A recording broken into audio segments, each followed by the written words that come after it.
انتہائی واجب الاحترام قابل صد تکریم علماء کرام، اسٹیج پر موجود ذمہ داران اور سامنے پنڈال میں موجود اہل سنت سے تعلق رکھنے والے میرے دوستوں، ساتھیوں اور بزرگوں، مرکز اہل سنت کے باہر سالانہ عظیم الشان فقیر المثال سالانہ پروگرام جو خاتم الانبیاء و عظمت صحابہ کے مبارک عنوان سے معنون ہے، نفات پذیر ہے۔ اسٹیج پر موجود ملک پاکستان کے مشہور و معروف شخصیت رانا عبدالرؤف صاحب، مورخ اسلام حضرت فاروقی شہید رحمۃ اللہ علیہ کی نشانی صاحبزادہ حضرت مولانا نعمان ضیاء فاروقی صاحب بھی اسٹیج پر جلوہ گر ہیں، اور اس کے علاوہ بھی قائدین اہل سنت، خصوصاً نوجوانوں کی دلوں کی دھڑکن جرنیل اہل سنت غازی اسلام غازی وقت حضرت اقدس علامہ اورنگزیب فاروقی صاحب حفظہ اللہ تعالی نے بھی آپ حضرات سے اپنا خصوصی خطاب فرمانا ہے۔ میں عنوان کی مناسبت سے ایک آدھ گزارش آپ کے گوش گزار کر کے اجازت چاہوں گا۔ رب کریم سچ حق بیان کرنے کی توفیق عطا فرمائے۔ عزیز دوستو، پروگرام کا عنوان خاتم الانبیاء صلی اللہ علیہ وسلم کے عنوان سے معنون ہے۔ جہاں تک تعلق ہے خاتم الانبیاء صلی اللہ علیہ وسلم کی سیرت کی اور آپ کی عظمت کی اور آپ کی شخصیت کی، زمانہ اور صدیاں گزر گئی، آج تک خاتم الانبیاء صلی اللہ علیہ وسلم کی سیرت کو بیان کرنے والا خطیب آپ کی سیرت کو بیان کرتا ہے، ادیب آپ کی سیرت کو بیان کرتا ہے، مؤلف آپ کی سیرت بتاتا ہے اور واعظ آپ کی سیرت بتاتا ہے اور شاعر آپ کی سیرت بتاتا ہے، لیکن آج تک کائنات میں کوئی شخص اور فرد بشر ایسا نہیں آیا جس نے یہ کہا ہو کہ میں نے نبی کی سیرت کا حق ادا کر دیا ہے۔ صدیوں سے نبی کی سیرت بیان کی جا رہی ہے اور نبی کی عظمت اور نبی کی ہستی اور نبی کی بلندی اور نبی کا عروج بتایا جا رہا ہے، لیکن آج تک کوئی یہ دعویٰ نہیں کر سکا کہ میں نے نبی کی سیرت اور نبی کی عظمت اور نبی کی بلندی اور نبی کی ہستی کما حقہ پوری بیان کر دی۔ ایک عام سا جملہ آپ نے بہت ساری خطباء کی زبانی سنا ہوگا کہ ایک شاعر گزرے اور اس نے نبی کی سیرت میں 40,000 اشعار لکھے، اور ان 40,000 اشعار میں اس نے نبی کی سیرت بھی بتائی، نبی کی عظمت بھی بتائی، نبی کا عروج بھی بتایا، نبی کی بلندی بھی بتائی، نبی کی ہستی بھی بتائی، لیکن 40,000 اشعار نبی کی سیرت اور نبی کی منقبت، نبی کی عظمت اور نبی کی ہستی میں لکھنے اور بتانے کے بعد اس نے جو اپنا آخری کلام پڑھا ہے اور جو اپنی آخری بات کہی ہے، اس کا خلاصہ اس نے یہی کہا کہ میرے عقل و شعور جواب دے گیا ہے، لکھنے والا قلم جواب دے گیا ہے، صفحات جواب دے گئے ہیں، ہر چیز جواب دے گئی ہے، لیکن نبی کی سیرت اور نبی کی مدح آج بھی باقی ہے۔ تو 40,000 اشعار لکھنے والا شاعر جو بالآخر اپنی بے بسی کا اظہار کر رہا ہے، تو اس نبی کی سیرت کو کما حقہ کون بیان کر سکتا ہے؟ میں اس موقع پر صرف ایک جملہ آپ کے گوشے گزار کر کے اپنی آخری بات کرنا چاہوں گا، اور اس بات کو اگر میں یوں کہوں کہ جس طرح محاورے میں کہا جاتا ہے کہ جناب سمندر کو کوزے میں بند کر دیا، تو نبی کے سیرت کے حوالے سے تو کوئی یہ دعویٰ بھی نہیں کر سکتا کہ جناب میں نے سمندر کو کوزے میں بند کر دیا، لیکن میں صرف جو بات بتانا اور سمجھانا چاہتا ہوں، اس بات کو سمجھانے کے تناظر میں یہ جملہ کہہ رہا ہوں کہ میں اگر یوں کہوں کہ جناب میں سمندر کو کوزے میں بند کر کے آپ کو ایک جملہ بتانا چاہتا ہوں، آپ کو ایک بات سمجھانا چاہتا ہوں اور آپ کو ایک عنوان دینا چاہتا ہوں کہ اگر کوئی شخص نبی کی سیرت کا، نبی کی عظمت کا اور نبی کی ہستی کا اور نبی کی عظمت کا اور نبی کے منقبت کا اس کے متعلق کوئی کہنا یہ چاہے کہ جناب میں سمندر کو کوزے میں بند کرنا چاہتا ہوں، تو آیا اس کے پاس وہ کون سے جملے ہوں گے اور کون سے الفاظ ہوں گے اور کون سا وہ نقشہ ہوگا اور کون سا وہ عنوان ہوگا کہ جس عنوان کے تحت وہ یہ کہے کہ جناب میں نبی کی عظمت کے متعلق سمندر کو کوزے میں بند کرنا چاہتا ہوں تاکہ دنیا والوں کو پتا چلے کہ میرے نبی کی عظمت کیا ہے، نبی کی منقبت کیا ہے، نبی کی شان اور نبی کی عظمت کیا ہے۔ تو میں ایک جملہ کہنے لگا ہوں کہ جس طرح آج دنیا کہتی ہے کہ جناب اگر کسی درخت کی عظمت کو سمجھنا ہو، کسی درخت کی اہمیت کو سمجھنا ہو، کسی درخت کے حسن کو دیکھنا ہو، کسی درخت کی اچھائی کو دیکھنا ہو، یا کسی درخت کے متعلق یہ فیصلہ کرنا ہو جناب یہ درخت اچھا ہے یا برا ہے، یہ درخت کڑوا ہے یا میٹھا ہے، تو اس کے لیے کیا کہا جائے گا یا کیا سمجھا جائے گا یا کیا چیز دیکھی جائے گی؟ تو ہر شخص کہتا ہے کہ جناب اس درخت کا پھل دیکھا جائے گا، اور پھل اس بات کی غمازی کر رہا ہوتا ہے، پھل اس بات کی علامت ہوتا ہے، پھل اس بات کی نشانی ہوتی ہے، پھل اس بات کو کہہ رہا ہوتا ہے کہ جناب یہ درخت کس انداز کا ہے، یہ درخت اچھا ہے یا برا ہے۔ اگر پھل میٹھا ہے تو ہر کہنے والا کہتا ہے جناب درخت بھی اعلیٰ ہے، اگر پھل کڑوا ہے تو ہر کہنے والا کہے گا جناب درخت بھی کڑوا ہے۔ ابھی کوئی درخت کے قریب نہیں گیا، کسی نے درخت کو چکھا بھی نہیں ہے اور درخت کو سونگا بھی نہیں ہے، درخت کا ذائقہ بھی نہیں چکھا، ابھی درخت کو ہاتھ بھی نہیں لگایا، لیکن اس درخت سے نکلنے والے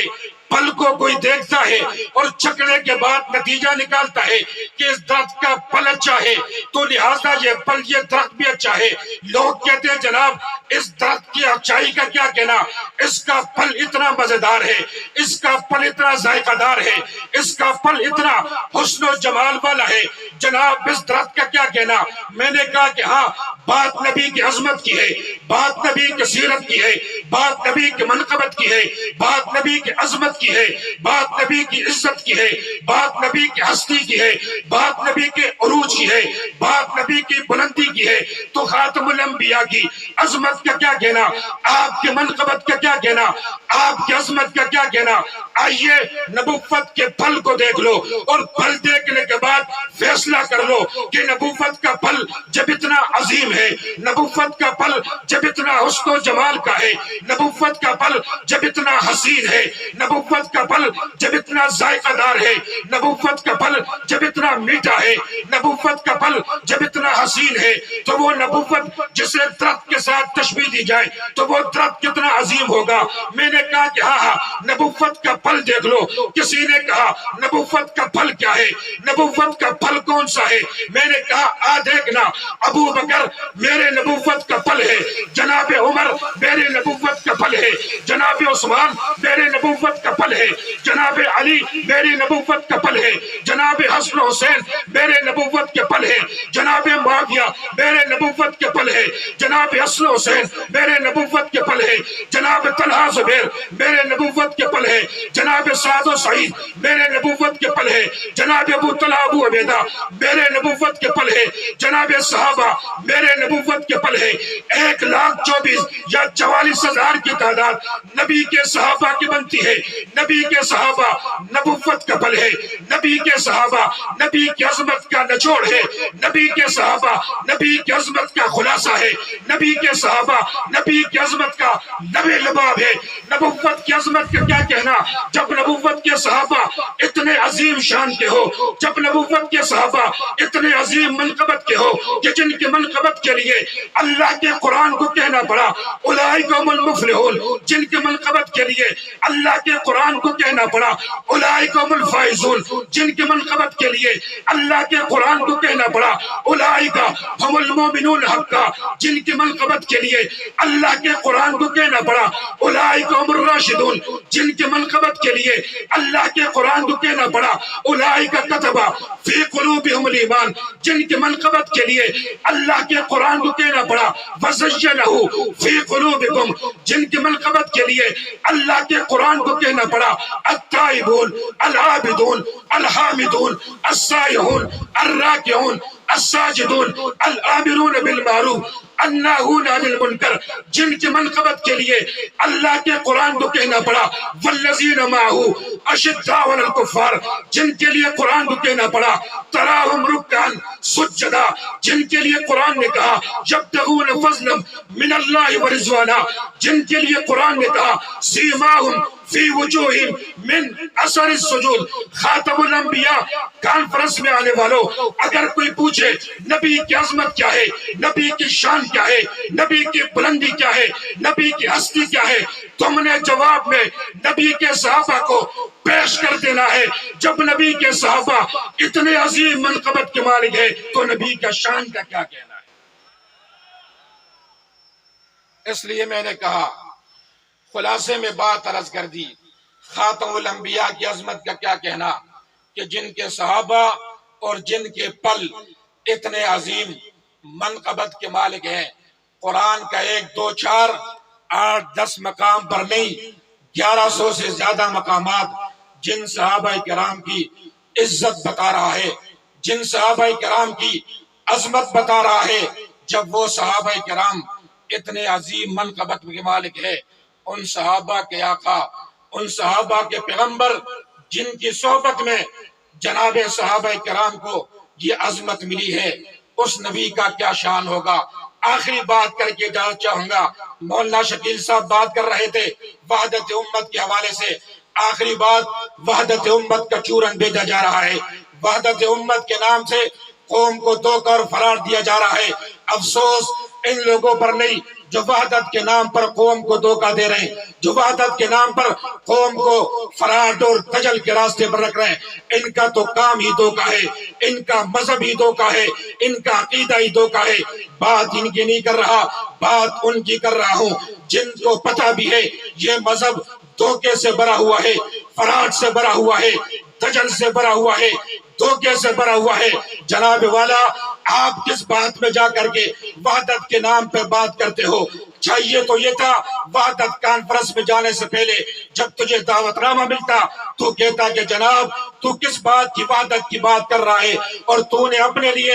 امت کے لیے وحدت کی کون سی بات چھوڑ دی ہے کہ میں آ کر کے اس وحدت کی بات کروں؟ چاہیے تو یہ تھا مولوی صاحب کہ جانے سے پہلے تو یہ کہتا تو کس وحدت کی بات کر رہا ہے، اور وحدت میں کون سی بات تو نے چھوڑ دی ہے۔ تو نے کلمہ الگ کر کے وحدت کا راستہ الگ کیا، تو نے قرآن کو الگ کر کے وحدت کا راستہ الگ کیا، تو نے عقیدہ امامت کی آڑ میں نبوت کا انکار کر کے وحدت کا راستہ الگ کیا، تو نے قرآن کو غلط کہہ کر وحدت کا راستہ الگ کیا، تو نے ابو بکر کو برا بلا کہہ کر، جناب عمر کو برا بلا کہہ کر، جناب عثمان علی کو برا بلا کہہ کر، صحابہ کرام پر تبرہ کر کے، صحابہ کرام پر تنقید کر کے، صحابہ کرام کے شان میں گستاخی کر کے امت کے وحدت کا راستہ تو نے خود متاثر کیا ہے، وحدت کو تو نے خود پارا پارا کیا ہے، لہٰذا تو ہم سے کس وحدت کی بات کر رہا ہے؟ لیکن مسلمانوں، گھبرانے کی ضرورت نہیں ہے، یہ وقت پرانا نہیں ہے اس فرقے کے لیے کہنا چاہیں گے یہ وہ زمانہ نہیں ہے جس زمانے میں تم دھوکہ اور فراڈ کے ذریعے لوگوں کو دھوکہ اور فراڈ اور دجل کے اندر مبتلا کیا کرتے تھے۔ الحمدللہ یہ پاکستان ہے، یہاں جنگی شہید سے لے کر ناموس صحابہ کے لیے آخری شہید تک شہید دینے والے نے، قربانیاں دینے والوں نے اپنی جان کے نذرانے اور اپنی قربانیاں دے کر کے امت کو بتا دیا ہے کہ یہ طبقہ وحدت کے نام پر امت میں دجل پھیلا رہا ہے، وحدت کے نام پر امت میں دجل پھیلا رہا ہے، وحدت کے نام پر امت میں کفر اور شیطنت پھیلا رہا ہے۔ اور انشاءاللہ عزیز کوئی راستہ روکے یا نہ روکے، صحابہ کرام کا ایک نام لیوا بھی جب تک زندہ رہے گا ان ملعونوں کا راستہ روکیں گے انشاءاللہ، روکیں گے انشاءاللہ، سب کا عزم روکیں گے انشاءاللہ۔ مختصر سی بات، ہمیں وہی وحدت منظور ہے جس وحدت میں صحابہ کرام کی بات ہوگی۔ شیخ الاسلام مولانا تقی عثمانی صاحب نے صرف اپنا نہیں اہل سنت کا بیانیہ دے دیا کہ وحدت اچھی بات ہے، لیکن اس وحدت کی قیمت اگر کوئی اس انداز میں دینا چاہے کہ جناب صحابہ کرام پر تبرہ اور صحابہ کرام کی توہین کر دے تو شیخ الاسلام نے خود کہہ دیا ایسی وحدت ہمیں قبول بولو اس عبادت ہمیں قبول ہو۔ جس عبادت میں ابو بکر کو برا بلا کہا جا رہا ہو ایسی عبادت ہمیں قبول۔ جناب عمر کو برا بلا کہا جا رہا ہو وہ عبادت قبول ہو۔ جناب عثمان پر تبرہ ہو وہ عبادت قبول ہو۔ جناب معاویہ پہ لعنتیں ہو رہی ہو وہ عبادت قبول ہو۔ صحابہ کرام کے بغیر کوئی عبادت قبول کی نہیں جا سکتی۔ عبادت کے بعد جب بھی ہوگی ابو بکر کی عظمت کی بنیاد پر ہوگی۔